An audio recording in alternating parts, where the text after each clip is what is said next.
नमस्कार दोस्तों, स्वागत है आप सभी का एक बार फिर से हमारे YouTube चैनल पर। दोस्तों आज के इस वीडियो में हम बात करने वाले हैं यूपीएससी पर। दोस्तों आज के इस वीडियो में हम जानेंगे कि यूपीएससी एग्ज़ाम आखिरकार है क्या।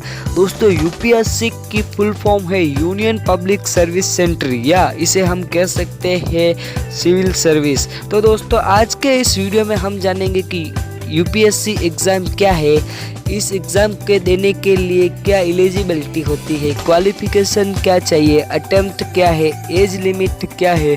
तो दोस्तों बने रहिए हमारे वीडियो में लास्ट तक। तो फ्रेंड्स अगर आप हमारे चैनल पर नए हैं तो चैनल को कर दीजिए सब्सक्राइब और वीडियो को लाइक कर दीजिए और ऑल नोटिफिकेशन पर क्लिक कर दीजिए ताकि हमारे आने वाले वीडियो का हर नोटिफिकेशन आप तक सबसे पहले पहुंच सके। सो फ्रेंड्स वीडियो को करते हैं स्टार्ट। तो दोस्तों अब बात करते हैं कि यूपीएससी एग्ज़ाम क्या होती है। यूपीएससी का पूरा नाम लोक संघ सेवा आयोग है और इसे इंग्लिश में जाने तो यूनियन पब्लिक सर्विस सेंटर होता है। लोक संघ सेवा आयोग द्वारा सिविल सेवा परीक्षा आयोजित की जाती है। सिविल सेवा परीक्षा एक राष्ट्रव्यापी प्रतियोगिता परीक्षा है।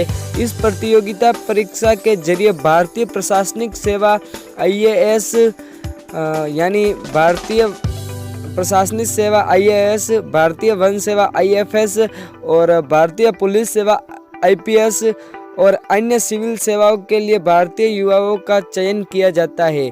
इसमें टोटल 24 सर्विसेज होती है जो कि यूपीएससी एग्ज़ाम में आती है। तो दोस्तों आप समझ गए होंगे कि यूपीएससी एग्ज़ाम क्या है। अब बात करते हैं एजुकेशन क्वालिफिकेशन पर। यूपीएससी सिविल सेवा परीक्षा में आवेदन करने के लिए अभ्यर्थी को किसी भी विषय से स्नातक पास होना चाहिए। यूपीएससी सिविल सेवा परीक्षा के लिए किसी विषय से पास होना अनिवार्य नहीं है। इसके लिए छात्र को किसी भी विषय से स्नातक पास होना चाहिए। इन परीक्षा में वह छात्र भी आवेदन कर सकते हैं जो अपने स्नातक के अंतिम वर्ष में है, अर्थात अपायरिंग कैंडिडेट यूपीएससी सिविल सेवा परीक्षा के लिए आवेदन कर सकते हैं। यूपीएससी सिविल सेवा परीक्षा में कितनी बार बैठ सकते हैं अथवा यूपीएससी सिविल सेवा परीक्षा कितनी बार दे सकते हैं। दोस्तों अब बात करते हैं अटेम्प्ट पर। अटेम्प्ट का मतलब यह है कि यूपीएससी परीक्षा में कितने छात्र कितनी बार भाग ले सकते हैं इस एग्ज़ाम में। तो दोस्तों अटेम्प्ट की बात करें तो सामान्य कैटेगरी के छात्र 6 बार यूपीएससी एग्ज़ाम में भाग ले सकते हैं और ओबीसी यानी अन्य पिछड़ा वर्ग 9 बार इस यूपीएससी एग्ज़ाम में अटेम्प्ट कर सकते हैं और एससी एसटी यानी अनुसूचित जाति और जनजाति इसमें एज लिमिट ख़त्म होने तक ये भाग ले सकते हैं। इसका मतलब है ये अनलिमिटेड भाग ले सकते हैं। दोस्तों अब बात करते हैं नेशनलिटी यानी राष्ट्रीयता। भारतीय प्रशासनिक सेवा, भारतीय वन सेवा और भारतीय पुलिस सेवा यानी आईएएस, आईपीएस और आईएफएस के आवेदन करने वाले छात्र भारतीय नागरिक होने बहुत ही आवश्यक होते हैं। बाकी अन्य सभी सेवाओं के लिए भारत के नागरिक, नेपाल के नागरिक, भूटान के नागरिक, तिब्बत के शरणार्थी को 1 जनवरी 1962 से पहले भारत में आए आवेदन कर सकते हैं। तो दोस्तों अब बात करते हैं एज लिमिट यानी आयु सीमा पर। सिविल सर्विस सेवा यानी यूपीएससी सेवा में परीक्षा में आवेदन करने के लिए उम्मीदवार की न्यूनतम आयु 21 वर्ष से निर्धारित की गई है। अधिकतम आयु 32 वर्ष निर्धारित की गई है।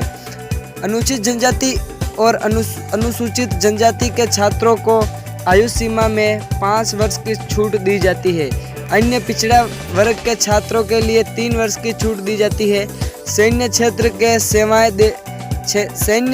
में सेवाएं दे चुके उम्मीदवार को आयु सीमा में वर्ष की छूट दी जाती है, यानी जो भी सैनिक में रह चुके उनको कुछ विशेष प्रकार से इसमें छूट प्रदान की जाती है। वह लोग जिन्होंने भारतीय सेना में कम से कम 5 वर्ष या इससे अधिक सेवाएं दी है उनको आयु सीमा में 5 वर्ष की छूट दी जाती है। तो दोस्तों अब बात करते हैं एग्ज़ाम पैटर्न पर।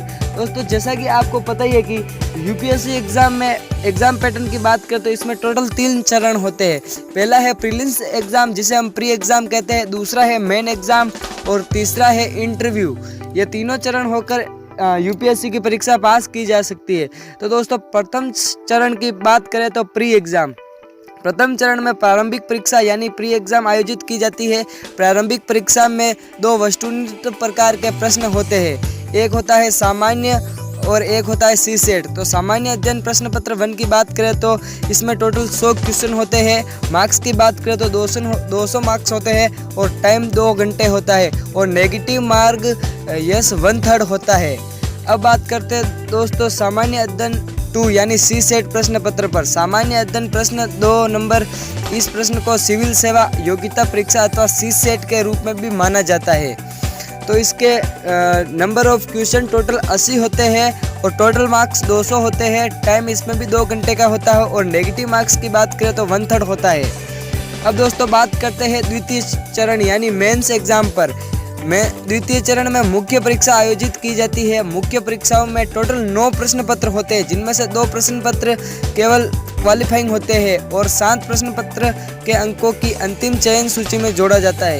इन 7 प्रश्न पत्रों में 2 प्रश्न ऐच्छिक प्रश्न पत्र होते हैं, यानी दोस्तों जो 2 प्रश्न होते हैं वो लैंग्वेज पर आधारित होते हैं, उनके नंबर क्वालिफाइंग होते हैं, वो आपके मेरिट लिस्ट में नहीं जुड़ते। तो दोस्तों अब बात करते हैं इन पेपर के टोटल सब्जेक्ट की। पेपर ए है अनिवार्य हिंदी भाषा और जो कि 300 नंबर का है, और पेपर बी है अंग्रेजी यानी वो भी 300 नंबर का। ये दोनों पेपर दोस्तों आपके लैंग्वेज पर डिपेंड करते हैं, ये क्वालिफाइंग नंबर है। अब दोस्तों पेपर 1 होता है आपका निबंध जो कि 250 मार्क्स का होता है। पेपर 2 सामान्य अध्ययन 1 250 मार्क्स का है। पेपर नंबर 3 सामान्य अध्ययन सेकंड है 250 मार्क्स का। पेपर नंबर आपका 4 सामान्य अध्ययन 3 250 मार्क्स का है। पेपर नंबर 5 आपका सामान्य अध्ययन 4 250 नंबर का है और पेपर नंबर 6 वैकल्पिक 1 250 नंबर का है और पेपर नंबर 7 वैकल्पिक 2 250 नंबर का है। यानी दोस्तों ये दोनों जो नीचे वैकल्पिक है ये आप पर डिपेंड करता है कि आप कौन सी सब्जेक्ट चुनकर इन एग्जाम को क्लियर करते हैं। दोस्तों अब बात करते हैं अंतिम चरण की। अंतिम चरण इसका इंटरव्यू होता है। अंतिम चरण में छात्रों का साक्षात्कार लिया जाता है, यानी इंटरव्यू लिया जाता है। साक्षात्कार के बाद छात्रों के अंतिम मेगा सूची बनाई जाती है, यानी जो इंटरव्यू में अच्छे मार्क्स से पास हो जाते हैं उनकी मेगा सूची यानी मेरिट लिस्ट बनाई जाती है, जिसमें छात्रों को उनकी इच्छा और चयन किए गए विषय और प्राप्त अंकों के आधार पर सिलेक्शन किया जाता है। यानी जो छात्रों के आधार पर जो अपना विषय चयन किया जाता है उनमें अच्छे नंबरों से पास होने पर उनका सिलेक्शन किया जाता है। तो दोस्तों ये था यूपीएससी एग्ज़ाम। आशा है कि आप सब लोग इस वीडियो से समझ गए होंगे। मिलते हैं अगले वीडियो में, तब तक के लिए धन्यवाद, थैंक यू।